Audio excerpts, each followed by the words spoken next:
Welcome to the heart of Tuscany. We are in the picturesque region of Lunigiana, embarking on a journey to uncover the secrets behind some of the most unique breads in Tuscany. From the time-honored testaroli to the delicate panigaccio to the rich flavors of Marocca di Casola, we're going to meet with artisans and families that have been preserving these traditions for centuries. Join me as together we travel along Lunigiana to discover the lost breads of Tuscany. Good morning.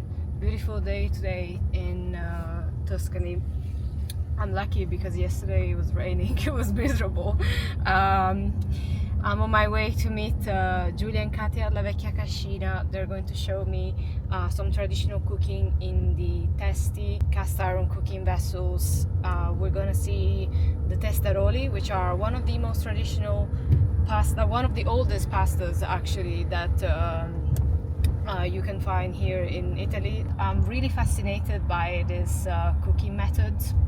I think it's gonna be a very nice learning experience for me and for everybody. And I know it's not the same, but if you guys watch my traditional wood fire BBQ in Greece, if you enjoy that video, I think you're gonna enjoy this one because the vibes are kind of similar. We're showing some like rustic traditional cooking. And the locations couldn't be any different, but the spirit and the love for the tradition is the same. I'll see you in the video. A bit of a bread and pasta hybrid, testaroli are often considered the oldest form of pasta that you can find here in Italy. Testaroli are typical of a part of Tuscany called Lunigiana, a very rustic, still pretty wild part of the region, very unexplored, where a lot of traditional cooking is still preserved, with farms nestled in between mountains, like the Vecchia Cascina, which is the farm that I'm visiting today, where we're gonna meet with mother and daughter duo, Katia and Giulia, and they're gonna show us how the testaroli are prepared. They're made using testi cast iron cooking vessels, one of the oldest, most rustic forms of cooking that you can find here in Italy.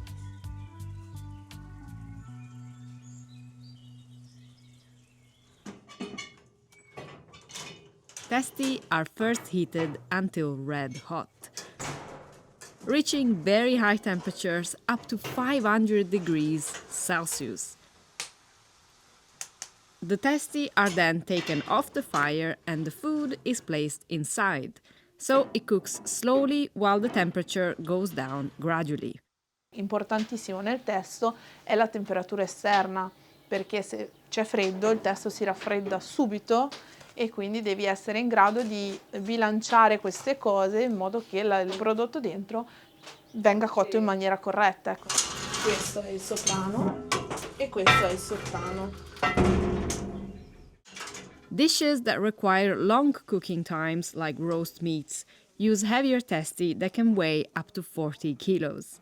Questo che è più leggero pesa un 29 kg mi sembra, soprano e sottano. Questo pesa di più, questo va intorno a 40 kg. Testi used to be in terracotta and then transitioned to cast iron because it's more resistant. They are less and less popular now. They are mostly found in homes where nonnas are still cooking. Giulia and Katia run one of the only 2 restaurants serving dishes cooked in testi. And there are only 2 artisans who are still making the testi themselves. Their names are on the testi along with the names of the nearby city of Pontremoli and the region Lunigiana. Cioè noi ora utilizziamo questi, ma la mia bisnonna diciamo che la sentivano con lo sputo. È vero, ci sputavano sopra. Una volta, per non sprecare farina, ci buttavano lo sputo. Se vedeva che evaporava in una determinata maniera vuol dire che il testo era pronto. The dishes we're going to see prepared today all have different cooking times. They go from 2 hours for the roast meat to as little as 1 minute for a testarolo, giving it a crispy yet airy and light texture. Acqua calda, farina, sale, niente di più.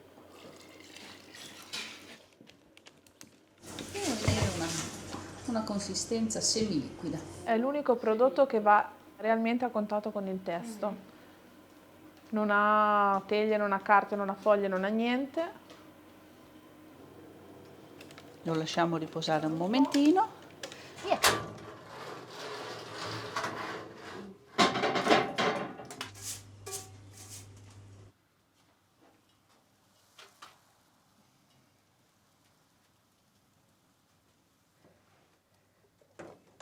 Vedi quanti bucherellini sta facendo?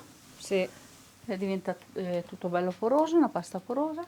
Adesso lo lasciamo evaporare. Quando non si vede quasi più il bianco della farina cruda, lo copriamo.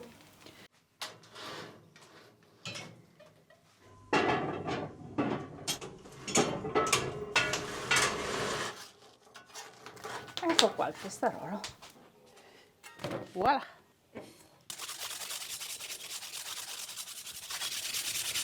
Vengono tolte tutte le impurità del testo.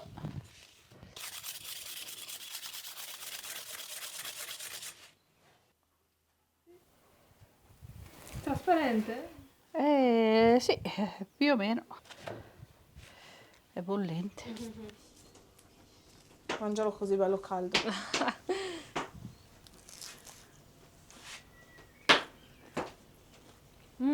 È buono. Piace? Buono perché è morbido. Morbido e All'interno croccante. è Morbido e croccante sì, nello sì, stesso sì. momento. Che anche se comunque è cotto in un testo a temperature altissime, non si sente il sapore di brucione. bruciato. Sì. Questo è il È testarolo. è il sapore tipico del testo. Although equally delicious straight off the fire, testaroli are often cut into diamond shapes and cooked in boiling water, just like pasta. Una volta bollito però, cioè quanto tempo rimane nell'acqua? 20 secondi. Lo butti giù, l'acqua non deve ribollire, spegni l'acqua, butti giù il testarolo, 10 secondi, lo tiri su e lo condisci e lo mangi. There are two traditional ways to serve testaroli, with basil pesto or with parmigiano and olive oil. Il testarolo in teoria è fatto perché tu con la forchetta, quando è ammollato, che è più morbido, riesca a prendere i due angoli, unirli e mangiarlo in un sol boccone. Another iconic dish from Lunigiana is the torta derby, an aromatic herbs and vegetable pie that changes seasonally. This one we're seeing today is the spring version. Queste sono voragini. Porri, finocchio selvatico, bietole, queste le chiamano le orecchie dell'asino, queste sono il gussarne, le ortiche, cipolle e patate. E ricorda un po' i sapori della nonna, i sapori di una volta. E rigorosamente tagliata a coltello. Si sente già il profumo. Senti il profumo che esce fuori? Senti Wow. il profumo della voragine? I testi non sono altro poi praticamente che il forno delle nostre nonne. Una volta, adesso è semplice perché tu accendi il forno, gli dai la temperatura, gli dai il tempo, gli dai anche l'umidità se vuoi. Una volta non c'era. E una volta come facevano? Usavano il testo. Apart from the salt, the parmigiano and the flour used to make the base, all the herbs that Julia and Katia are using today are from their family's garden. They also make olive oil, wine, and the eggs are from Julia's grandparents' chickens. What we're seeing today are their family recipes. After working other jobs, Julia and Katia decided to share their traditions with others and open a restaurant. Noi a casa abbiamo sempre avuto i testi, quindi abbiamo sempre utilizzati e poi ci è venuta l'idea di dire ok, vediamo, facciamoli provare un po' a tutti. Abbiamo aperto il 2 giugno 2021. E prima cosa c'era qui? Prima c'era una stalle cascina vecchia che era fatiscente, quindi o la si metteva a posto O ci si inventava qualcosa.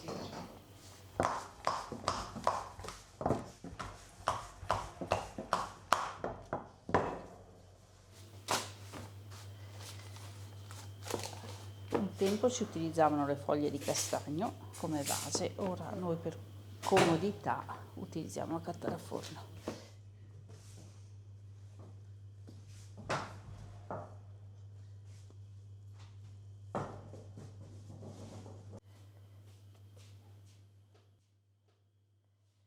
questa è la torta d'erba finita.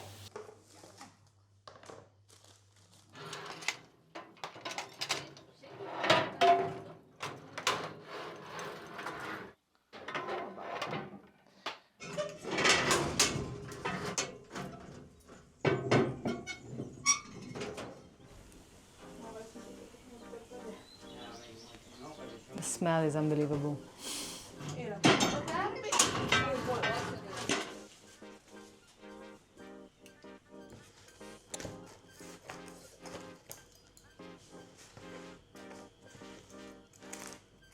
Let's move on to the roast lamb and chicken with potatoes.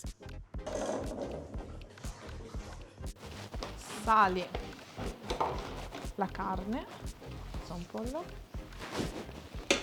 rosmarino, nostrano, sì. Questo se l'è allevato mia nonna. Oggi compie 91 anni. Tanti auguri. Rosmarino e aglio e se vuoi anche un po' di salvia. Anche questo è l'agnello delle Valli di Zeri che è molto rinomato dalle nostre parti.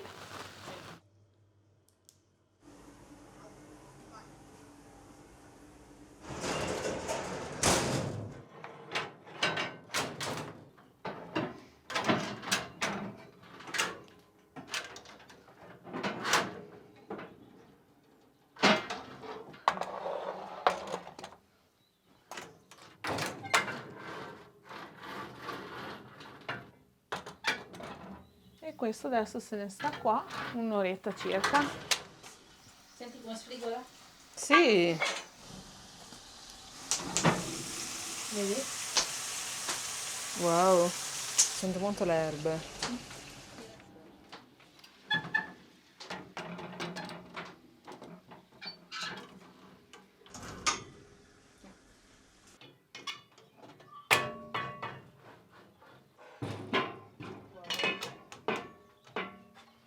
Che bel colore rosso.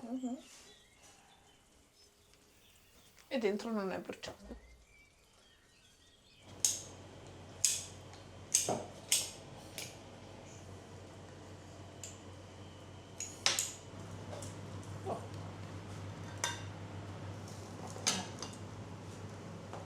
Then we have the final three dishes. Arbadela, another savory pie made with onions, corn flour, parmigiano, salt and olive oil.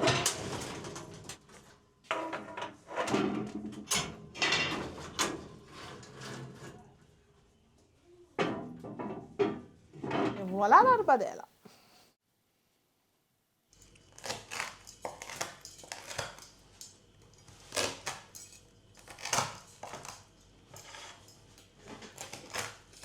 Canestrello, a cake made with flour, sugar, eggs, milk and anise liquor.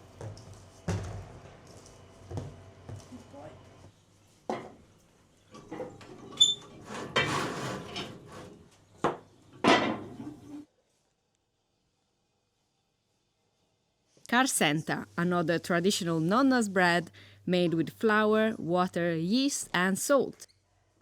After resting for 1 hour, it cooks for 20 to 30 minutes in the testo.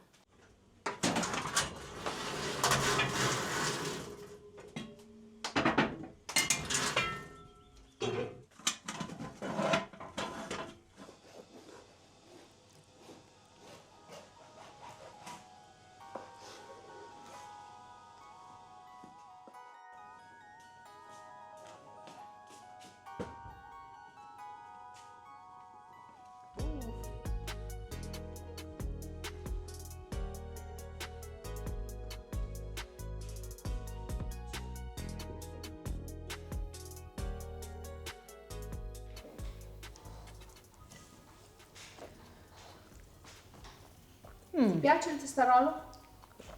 Wow! Diversissimo da qualsiasi cosa che abbia mai mangiato. Da come te lo È vero, aspettavi. sì, sì, sì. Ma è diverso anche da come poi appena fatto, Sì. cioè non condito. C'è un ibrido, una pasta e un pane praticamente. Testarolo. È vero. Sì, cioè, in verità sì, cioè, Non ha un nome, non si può fare il paragone, classificazione. sì, non è né un pane né una focaccia, non ha assolutamente la consistenza della pasta, cioè se non ci fosse del pesto non noterei... Non lo puoi, Sì, è Cioè, vero. non lo puoi classificare vicino a nessun altro tipo di pasta. Sì. Testarolo è così e così è. Perché non ha più la croccantezza, però non è molle, rimane, cioè comunque abbastanza Sodo. sodo, sì, è morbido, ma sodo e non, Se tu lo lasci troppo non si nell'acqua, disintegra. È più buono olio e formaggio. Dipende.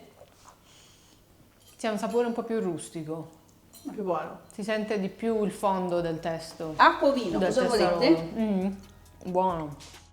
Not going to lie, this was a feast and we kind of lost sense of time chatting at the table. So I don't have much of a formal commentary for this tasting section. The other dishes were all incredible though. As a vegetable lover, the torta derby won my heart and I have a soft spot for potatoes cooked in meat juice. Just left the farm. It was such a pleasure to meet Julia and Katia. They're so sweet and so knowledgeable, and the view was amazing. I feel like regenerated. I feel like I'm a new person, soaking in all the beautiful views and clean air. And I'm so astonished by the cooking method, the Testi cooking method, actually, because you see they're like rustic, big, heavy, kind of rough. But actually everything was so delicate. It was tender, delicate and tender, which is, exactly the opposite of like how the Testi look. Lots of subtle flavors, lots of aromas. Big turn. Something that you really, need to sit down, enjoy, and that's where you get all the subtleties of flavor. I really love that. I think it is such a contrast again with how everything is cooked. And that was a great discovery for me. I hope you enjoyed this video. Next up tomorrow, I'm off to see another type of bread, the panigaccio, which has a similar dough as the testaroli, but different cooking method and different cooking vessel. I'm really curious. Let's go. Panigacci are small flatbreads typical of Podenzana, Italy, where we are today.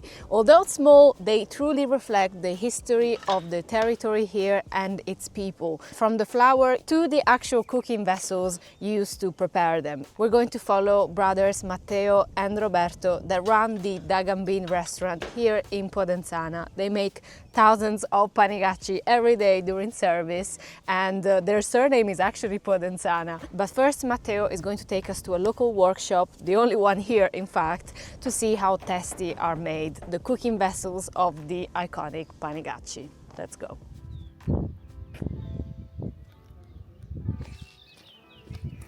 Buongiorno. Claudia, piacere. Panigacci are cooked in special terracotta vessels called testi. They share the same name as the pans we saw in the previous episode with testaroli, but they're a little different. Smaller, concave, and always made of clay. Father and son Mario and Riccardo run the only workshop in this part of Tuscany still making testi. The workshop began with Mario's grandfather, then passed down to his mother, and today they supply around 40 local restaurants. Testi were traditionally made by hand, first flattened with an iron mold,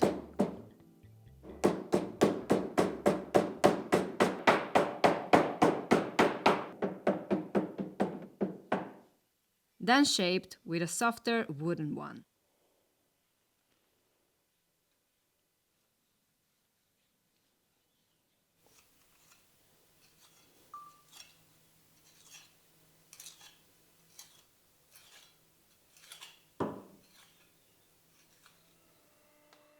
Today, the workshop uses this press to speed up the process.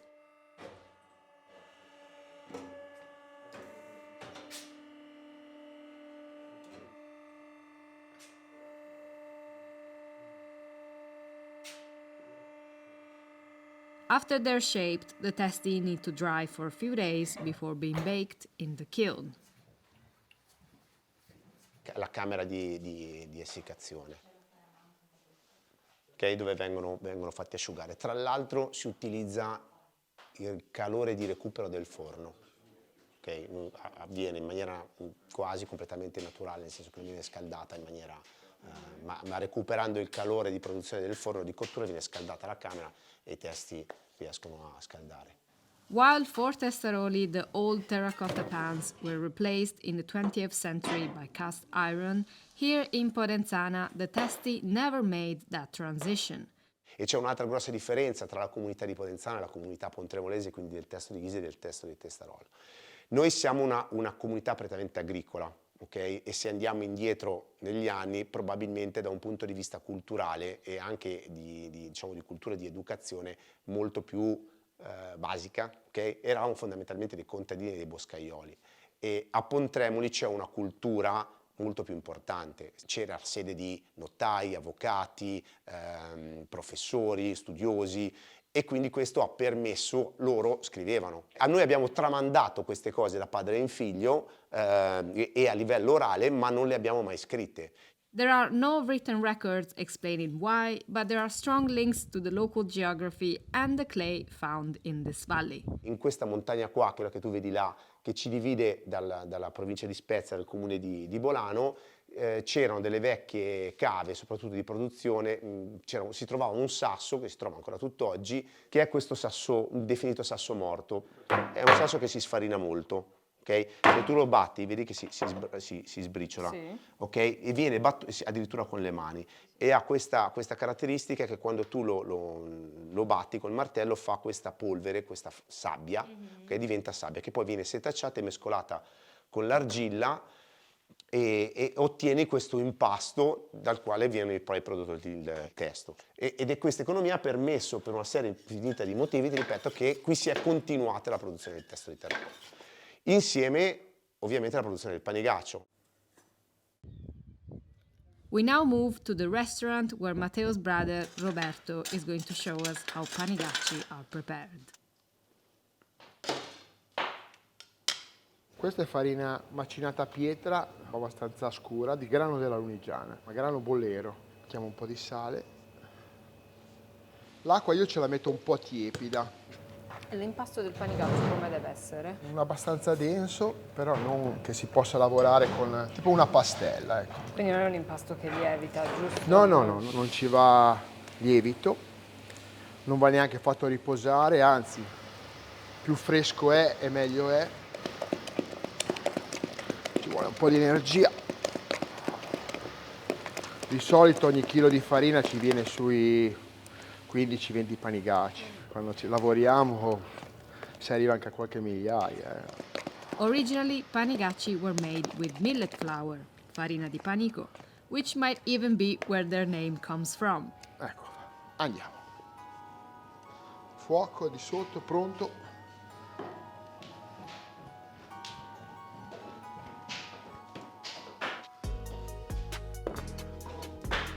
Roberto starts by heating the testi over the fire. The testi reach up to 400 degrees Celsius. Sono caldi, vedi questi sono caldi, puoi sentire. Vedi che cambia anche il colore tra il caldo e il freddo. Sì, Diventano più rossi, più diciamo, rossi, caldi. sì. Sì. Noi abbiamo questo sistema, una ruota, per agevolare un po' il lavoro, prendere meno caldo e scalda più testi.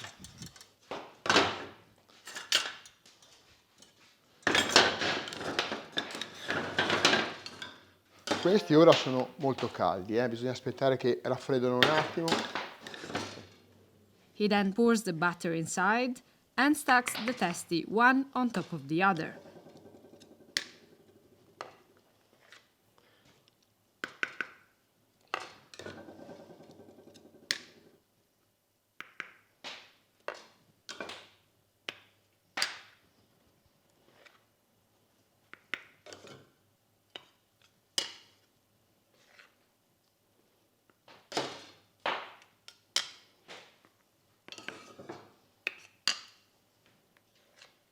ci vuole sui 3 minuti, 4 minuti, ecco.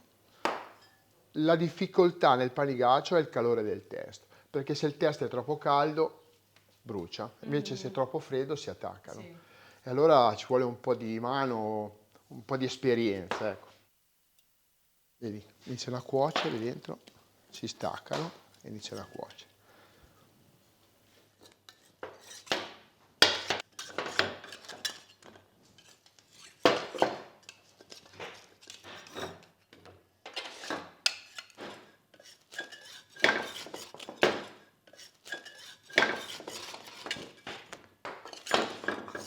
E questi vanno mangiati con i salumi, si piegano, salumi, formaggi, si mangiano come, così come un panino. Sì, hanno proprio questo... Hanno Questo col odore, testo, sì, gli rimane sì. la fragranza del testo, perché se li levi un po' prima, morbidi, si possono cuocere come i testaroli, come hai visto, Sì, sì, sì. conditi con il pesto, fatti cuocere. Se li lasci diventare abbastanza secchi, invece mangiano con i salumi, i formaggi. Ecco fatto. Ce n'è ancora. Vedi? Queste qua è freddo.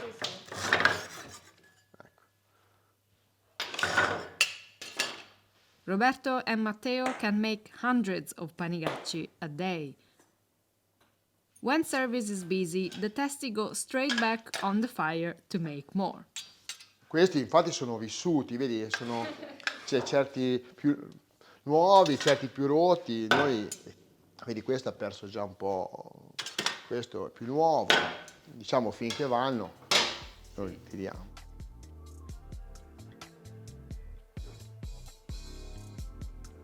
Il panigaccio si mangia con le mani, perché nasce come un piatto della condivisione, un piatto in ambienti rustici in comune tra la famiglia ed altre famiglie, e si mangia con le mani. Tu scegli quello che ti piace abbinarci, lo metti in mezzo e poi lo pieghi a metà. Che formaggi ci sono qua? Allora, si usano in linea di massima, si usano sempre formaggi morbidi. Quindi la tradizione vuole che siano stracchino o certosa o comunque formaggi primo sale, formaggi molto morbidi. E altra cosa, tu lo metti in mezzo, non lo stendere, ok? Sì. Ok, prendi in mano il panigaccio, Sì. ok, pieghi Lo devo schiacciare. e schiacci, esattamente. Ce lo devo proprio...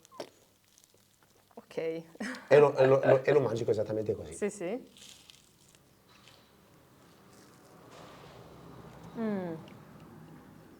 Cioè noi abbiamo un concetto di base che il panigaccio è un prodotto tipico e questo noi siamo tornati lì.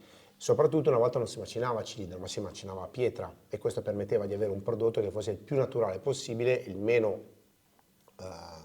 diciamo, il meno sì, fine, raffinato, ok? sì, sì. E quindi abbiamo un prodotto che è sì più rustico, sì più ruvido, come lo definisco io, più brutto rispetto a tanti che si trovano in giro, che sono belli bianchi, belli puliti, belli precisi, però secondo me in bocca è più vero. Sì, sì, sì, ma è vero, cioè ovviamente è ruvido, però è proprio quella bellezza del prodotto rustico, c'è anche a tenerlo in mano, si sente proprio che è stato cotto Lo a senti. caldo.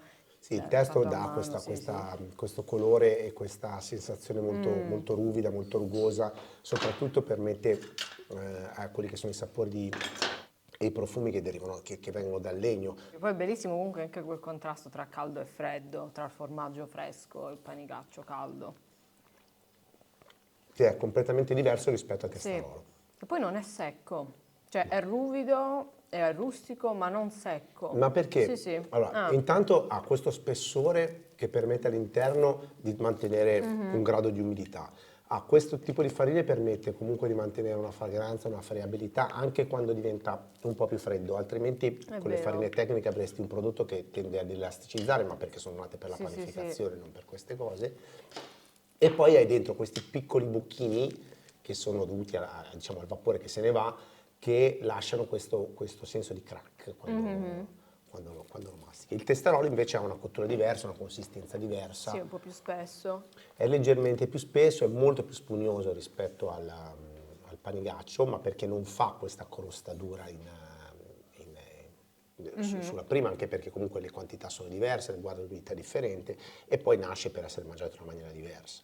C'è stato un periodo in cui il panigaccio è completamente scomparso dalle case e poi è piano piano ritornato. Cioè, prima ti dicevo si utilizzava la farina di panico, l'arrivo della ferrovia ha poi portato l'arrivo di grani, l'uso di farina bianca, l'uso di farine un po' più raffinate, e tutto quello che era legato alla produzione vecchie c'è stata una sorta di negazione su tutto, di rifiuto su addirittura. tutto, ed era quasi completamente scomparso, ne rende un prodotto che è probabilmente, come ti dicevo, un po' più bruttino, un po' più ruvido, però secondo me rispecchia un po' più il territorio, Sì, sì, rispecchia sì. un po' più le persone che siamo, è più, tra virgolette, vero. Alright, just left the restaurant the Gambin. I love the idea of such a simple flatbread telling the history of the territory, and I could really taste it and like feel it, you know, with the rustic texture of the panigaccio and also the cheese and the cold cuts around it. Like we haven't had the chance to tell their stories, but everything is very local here. So that is truly wonderful. And Matteo and Roberto are such passionate siblings. It's really a pure joy to see them not only preserving the tradition but also thriving in it, like seeing the workshop, making the testi and the family still continuing the tradition. Like again, they're not just surviving, they are thriving. Like this is such a wonderful community. Everybody is respecting their heritage. It's just beautiful to see. It's not always the case, and it's not always a guarantee every time you have a reality like that. Next up, our last stop in the Lost Breads of Tuscany series, we're gonna meet with Fabio. He's going to show us how Marocca di Casola is prepared. I'm gonna hit the road. I'll see you there. We are in Regnano di Casola in Lunigiana, Tuscany, to see how Marocca di Casola is made. This is an iconic bread from this part of Tuscany, one made with chestnut flour, which is typical of Lunigiana. It makes this bread one of the most unique here in Italy because of the texture and flavor that the chestnuts give to the bread. It makes it soft but not chewy. It gives it a distinct sweetness and aromas. Today we're going to meet with Fabio. He's actually the only producer making Marocca here in Lunigiana and, well, the rest of Italy and the world. And he's been making this for the past 20 odd years. And he's still churning out dozens of loaves every day. Lots of people travel from around the region to try his bread. So today it's our turn. We're gonna see how Fabio prepares the Marocca di Casola.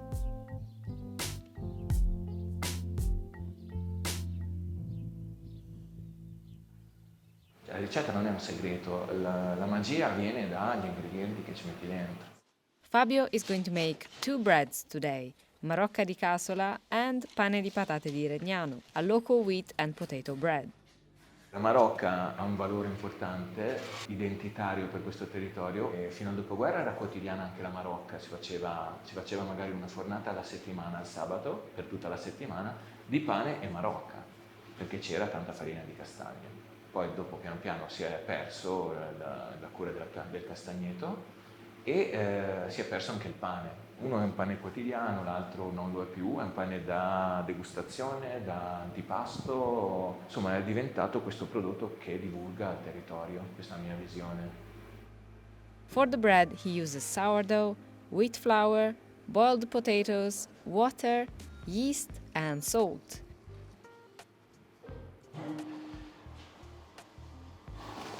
Comunque di solito c'è un calo del 27%, quindi 16 kg, verranno una dozzina di chili di pane cotto.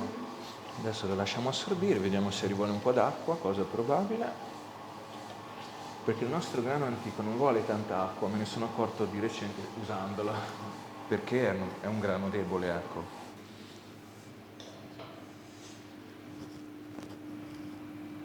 Vedi, di elasticità ne ha poca, in teoria ci sono dei pani che li tiri su fino a qua. Sì, è vero.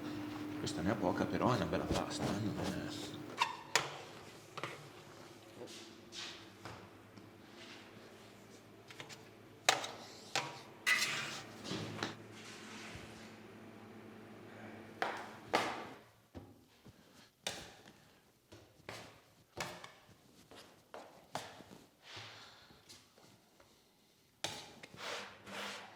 It rests on wooden boards dusted with corn flour, which prevents the dough from sticking.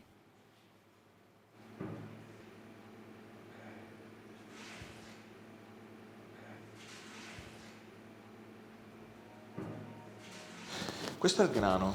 Allora, adesso facciamo la marocca. The marocca is made with wheat flour, chestnut flour, boiled potatoes, water, brewer's yeast, salt and finally sourdough. Poi la pasta madre invece la mettiamo dopo, durante l'impasto. Sono già 14 ore, è la pasta apposta della marocca.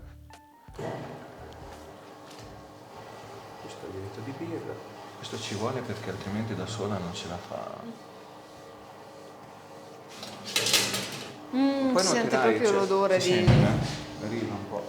Odore di castagne. Ha un colore molto scuro. Ah. Non sembrerebbe, vero? Dalla Sì. farina? E poi in cottura vedrai come viene scuro. E ha un'elasticità totalmente diversa. Vedi che non esiste quasi? C'è poco Vero. da fare, eh? Ma Abbiamo questa è la fatto- farina di castagne o... Sì, la farina di castagne. Non ha glutine, assolutamente zero. Quindi Fabio only makes marocca to order, since chestnut flour is limited. He grows his potatoes in the field right across from the bakery and is planning to start drying chestnuts himself, although when I visited it was still a work in progress. Both doughs rise for about 1 hour. The breads ferment side by side, though Fabio decides the timing by instinct rather than recipe. questo si fa per fare sviluppare un po' il pane, altrimenti essendo così con poco glutine, anche durante la cottura rimane una pagnotta molto compatta. Invece facendolo nel momento giusto, più o meno a metà della lievitazione, quando la pasta si lascia un po' schiacciare, lo si allarga, dopo lui durante la lievitazione mantiene questa forma. Con la marocca si fa subito perché lei non reggerebbe di essere schiacciata a metà lievitazione, andrebbe giù e non ritornerebbe su. Proprio perché non è molto elastico. Sì, non è la sua caratteristica, ecco. C'è un po' di tempo ancora, una mezz'oretta secondo me tra tutte e due. Quindi rimane un po' proprio la tua impronta su... Mia firma. Sì.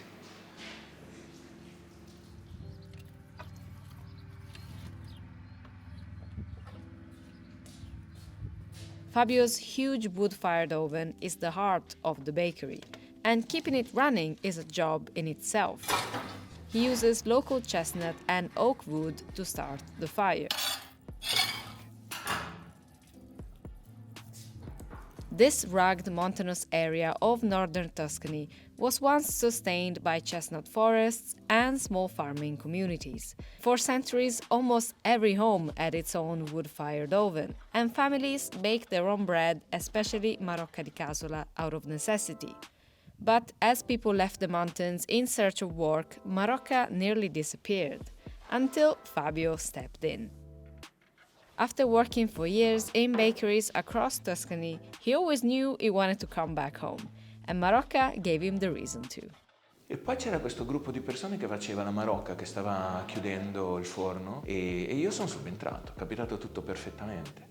Quindi loro mi hanno accompagnato anche per gli anni successivi. E quindi avevo 22-23 anni in questo vecchio forno che c'era qui a Casola Lunigiana e per 5 anni sono stato lì. E poi dopo 5 anni ho detto, vabbè, ma ora cosa faccio? Se voglio fare quel salto per tornare nel mio paese bisogna che prendo il coraggio, e quindi ho costruito questo forno qua. Io non volevo andarmene. Quando ero ragazzo che vedevo che bene o male l'andazzo era quello di andarsene, perché il lavoro è fuori e qua cosa sai a fare, no? Non c'è niente di fatto. Quindi qua facciamo i conti con quello che hai visto, le strade, un po' l'abbandono e poca gente, però io non lo cambierei con niente.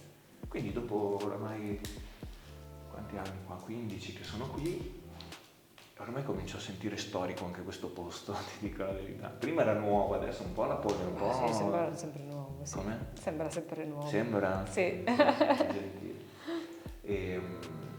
Però comincio a avere della storia mia tantissima e quindi c'ha valore.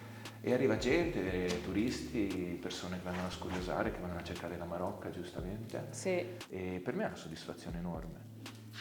Tra un pochino lo riaccendiamo, Ok. quindi è tutto un dialogo col forno a legna, è una cosa particolare. E a che temperatura il forno? Guarda, sto buco qua era del termometro finto che c'era, un termometro relativissimo, quindi indicativamente va sui 300 gradi, poi ora è una settimana che è fermo, quindi ci vuole tempo, ho iniziato alle 11 a scaldarlo. Quindi tu per produrre- da come capisci che è pronto per infornare? Esperienza, speriamo. Sì? Speriamo. Esperienza o Non solo speranza? esperienza, tutte e due le cose. Fabio then removes the coals and wipes the oven floor clean with a damp cloth. We are seeing this quickly in the edit, but this step is very hard work for Fabio. When he first opened, he would bake every night. Now he fires the oven only a few days a week to keep things sustainable. Questa pala rotta qui che era la mia preferita, poi si è rotta, adesso la uso per sollevare la polvere che rimane. Cioè va sollevata così e piano piano viene fuori.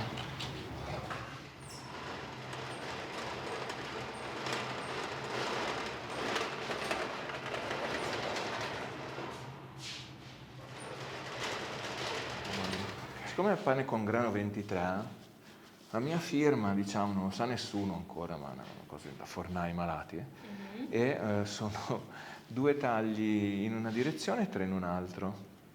Sono anche 5 tagli su un pane, non sono pochi, sai? Vuol dire che la pasta madre ha fatto il suo, e, insomma, è stato fatto un buon lavoro. Poi adesso vediamo nel forno cosa combinano. Apriamo, vediamo un po'. Poi per vedere se il mattone è caldo si butta un po' di farina di gran turco. A seconda di quanto impiega a bruciare si capisce quanto è caldo, se è caldo, se... Vedi che viene già scuro. Sì, sì. È bello caldo sto forno, cavolo.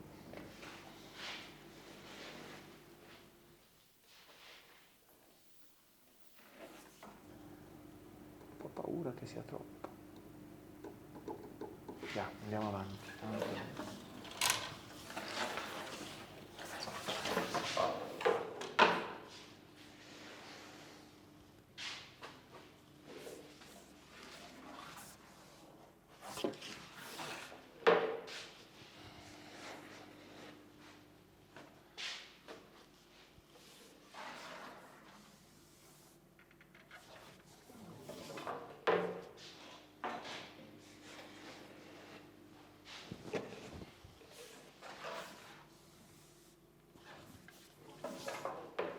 Gonfiano già in fretta perché il forno è caldo, loro stanno alzando parecchio in fretta. Di solito questo lavoro qua di alzarsi lo fanno con un pochino più calma. Allora poi mettiamo la marocca.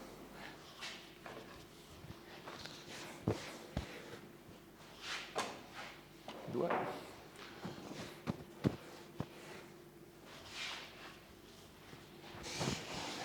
La mettiamo qua.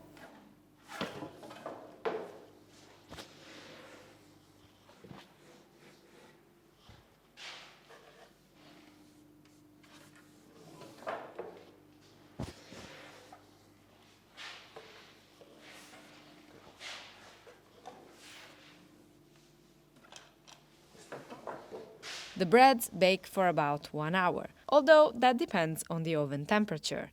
Here's how they look after 10 minutes. Sì, è decisamente caldo. Incredibile. Sì, sì, sì. Però così a occhio dopo 10 minuti, adesso ne tiriamo fuori uno da laggiù, vediamo. C'è già un bel colorino, eh. La marocca tiriamo fuori anche, che forse è un po' più scurina. Una delle prime. Questo qua. Nel mezzo.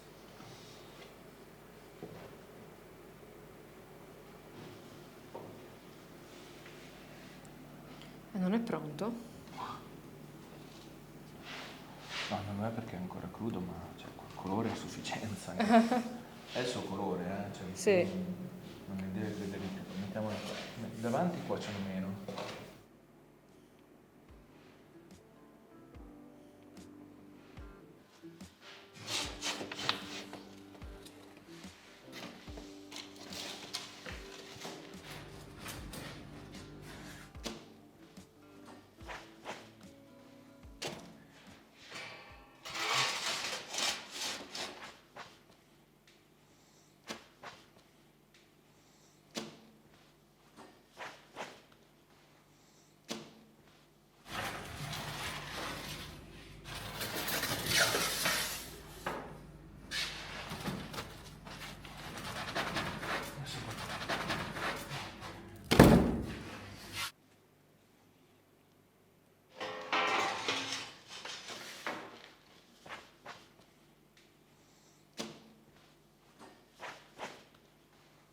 Questo colore scuro è per proprio il forno a Sì, legna, sì, è sì. la...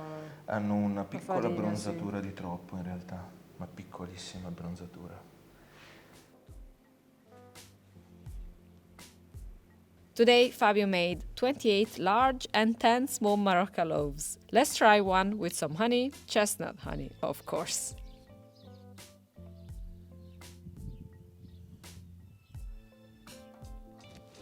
Già è calda, quindi si sbriciola a maggior ragione.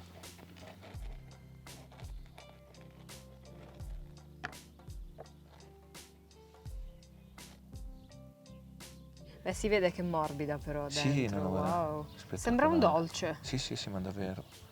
Poi si rapprende e dopo si taglia sicuramente meglio. Quindi tu consigli di mangiarla da fredda?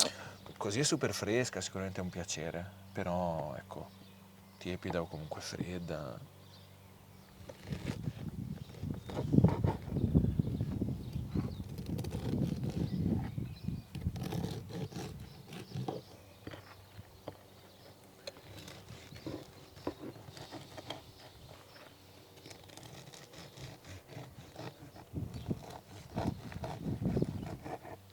Le cose belle della vita, no? Sole, roba buona.